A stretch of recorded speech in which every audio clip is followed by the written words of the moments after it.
పార్థాయ ప్రతిబోధితాం భగవతా నారాయణేన స్వయం వ్యాసేన గ్రథితాం పురాణమునినా మధ్యే మహాభారతం అద్వైతామృతవర్షిణీం భగవతీం అష్టాదశాధ్యాయినీం అంబా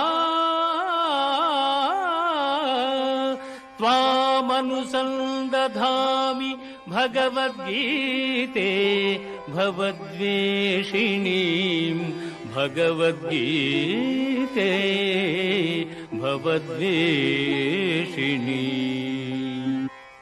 భగవద్గీత మహాభారతము యొక్క సమగ్ర సారాంశము. భక్తుడైన అర్జునునకు అనర్చిన ఉపదేశమే గీతా సారాంశము. భారత యుద్ధము జరగరాదని సర్వవిధములా భగవానుడు ప్రయత్నించెను.